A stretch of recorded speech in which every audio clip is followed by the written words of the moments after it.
guys, Threelly here. Welcome to my channel. On this channel, we make videos around technology tips, career advice and inspiration, helping you elevate your career, earn more money so you can live a better life.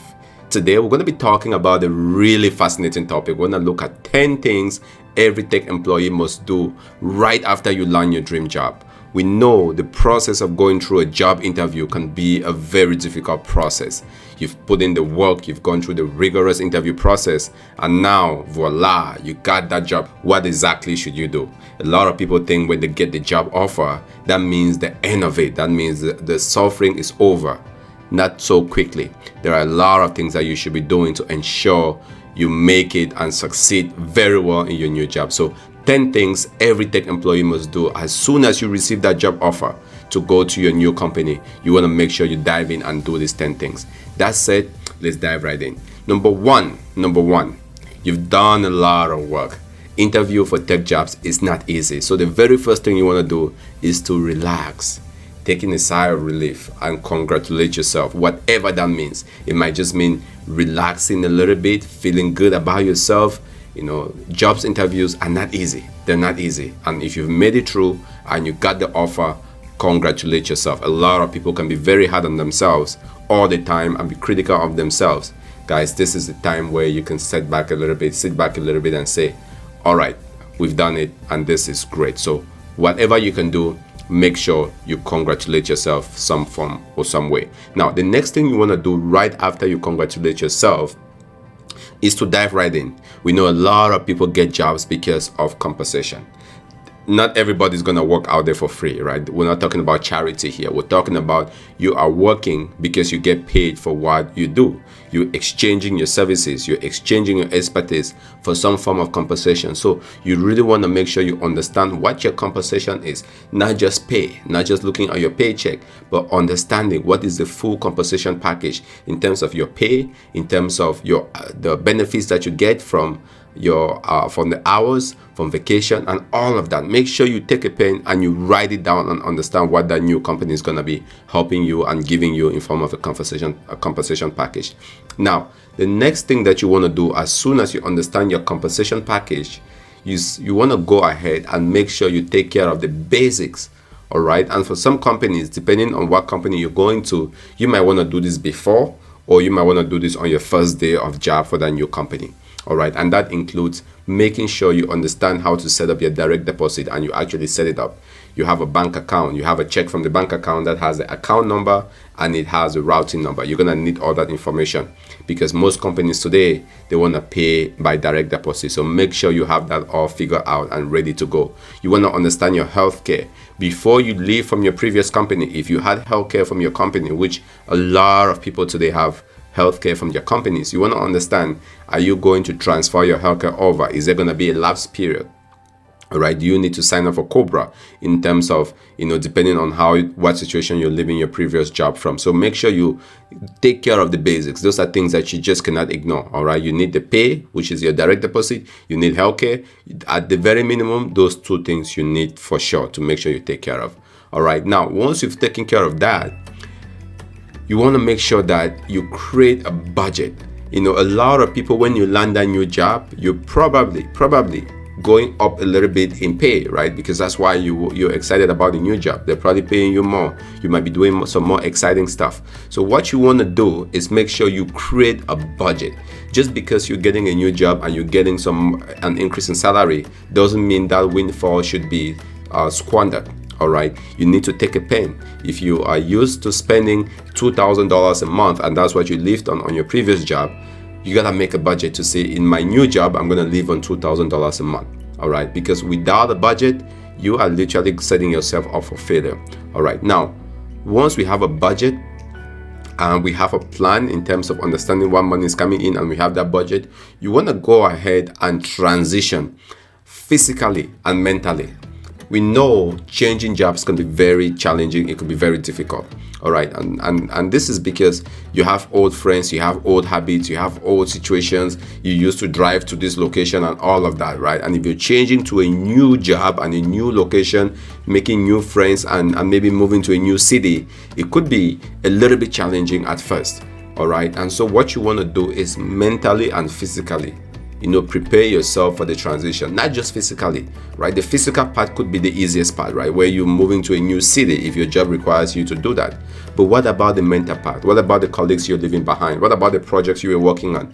Those things can weigh down on you, and it's very important to be easy on yourself to allow that transition to happen mentally, all right? Because otherwise, you're gonna take the emotional strain or the emotional baggage, if I will call it that way, from your previous job into your new job, and that would only hold you to start on good footing. So make sure as you're transitioning, as soon as you land a new job and you're looking at that transition, to ensure you're transitioning not just physically, not just going to a new office, not just having a new logo on your desk, but mentally you've transitioned, all right? You've mentally transitioned. Now, the next one is, as you're doing that transition, you're going to be transitioning by yourself, mentally, physically, but also your network is going to also want to know about your new, exciting, amazing job that you just got. So you want to also put in some time, depending on how you interact and communicate with your network, to say, hey guys, look, I landed a new job. I'm going to be moving into this new company. Here's what I'm going to be doing, and just updating people about it. All right. You're not obligated to do it, but guess what? Warren Buffett said it best. Your network is your net worth, all right? You want to keep them updated. Are you moving to a new city? All right. Are you going to a new industry? Are you working in a new vertical? All right. Are you completely changing, what you used to do before? Let your network know. And an easy way to do this is to, put a Twitter update if you use Twitter, or use LinkedIn, put a quick update on LinkedIn, change your status on LinkedIn, whatever you need to do, go ahead and communicate to your network that the change is happening. And for different roles, you might want to do this at different times, right? For some roles, you might want to wait until your first day of the job to make this update. For some other ones, you might want to do it a little bit earlier. Again, depending on your situation, you want to go ahead and communicate with your network that this change is happening. I'm sure a lot of people in your network will be very excited to hear about your new, exciting job. All right, now, once you've done that, the next thing is to really begin immersing yourself into your new organization. I call it your new pasture. All right. They say the grass is always greener on the other side of the pasture, right? Well, congratulations. You've made it to the other side of the pasture. I hope the grass there is indeed greener. But what you also have to understand is you need to learn about that new pasture. You need to understand the terms that are being used. You need to understand the business that you're going into. You need to understand what technology you're going to be working with, right? As a tech professional, maybe you're coming from a team that worked with Java and you're going to a team that worked with Python or Node.js or Angular or whatever it is. All right, you want to start understanding the technology, not just the technology, but also the business. What company are you working in? What are the competitors in that company? How does the market look like? All right, is it a public company? What does their stock look like? Is the company doing great or are they struggling? I'm assuming that those are things that you should have learned and figured out during the interview process. But just in case you missed it, this is a good time to go back and start immersing yourself within the organization. All right, becoming really great with the vocabulary. Each company, they have their own nuances, they have their own vocabulary, they have their own ways of doing things. And a company is like joining a new family. All right, and you want to be part of that family, understand what they do, and really make time to learn about it. Now, as you're going through the learning process, the next thing that you also want to do is to make sure you exactly know what's expected of you. And depending on the job, depending on the situation, you might not know all of this offhand, right? You might be going to an organization where, it's kind of like a laissez-faire environment, and you're going to come in and you're going to be expected to set the stage and figure everything as you go. But there are some where it's pretty clear-cut what you need to do, all right? And I'm assuming that during the interview process, you figured all of this out, because otherwise you wouldn't have been going through the interview process. So just make sure you understand what exactly is expected of you, along with success criteria. What exactly is it that I need to do or I'm expected to do in this role to be successful or to be considered successful? You need to know it and not just assume, all right? You need to know it and ideally communicate this with your manager. And these are things that you should have figured out during the interview process. But in case you missed it, this is a great opportunity for you to sit and say, all right, I'm going to write down my expectations here. What is it I'm going to be expected? And one of the best ways I've seen to do this is to have the 30, 60, 90 days plan, all right, at the very bare minimum. Because a lot of people, when you get hired, in an organization, you have a probation period, which is usually 90 days. All right. So you want to have a clear plan. In the first 30 days, what am I supposed to do, or what do I plan to do, or what am I expected to do? All right. It might just be training. It might just be getting onboarded. It might just be getting up to speed, and people are not expecting a lot from you at that point. If that's the case, then that's the plan. And when you get on board in the first 30 days, you want to focus on that. Then what do you want to do in the first 60 days? What do you want to do in the first 90 days? So depending on your role or your organization, this should be very clear. You should be able to wake up in the morning and say, this is what I'm going to be doing, and this is what the plan is. All right. They say a goal without a plan is just a wish. And this is the opportunity for you to create your own plan. So you're not just wishing stuff. Now, when you know exactly what your plan is, and I think I kind of went ahead to the next one, is to set the goals, right? So you want to set the 30, 60, it's 60, not 36, but 60 and 90-day plan. So make sure you go ahead and set that plan. Write it down. You have to write it down. This is not something that you just think about. You have to physically write it down what your plan is. All right. And in some situations, you might even discuss this with your boss and your manager. Or in other situations, you keep it to yourself. All right. But depending on where you fall, write it down. And I can guarantee you, if you are somebody that you get the job and you're discussing your 30, 60, 90-day plan with your manager, that they did not even ask for it, you're really setting yourself in the upper echelon of employees, because a majority of people would not have the initiative to do this. So make sure you write that plan, you set it down, and you stick to it. All right. Now, what you want to do after you've gone through all of this is to, take a sigh of relief. All right. Take a break and allow yourself to transition. It's a lot of process, and I know the first 9 things is asking you to do a lot, right? Compensation, budget, transition, update network, and learning and setting your goals and your plan. It seems like you're being asked to do a lot of things, and not to talk about the fact that you're doing all of this while going into a completely new environment, while completely changing. All right, and we know one of the most difficult things for humans is to change, is inertia, to just change from our old habits.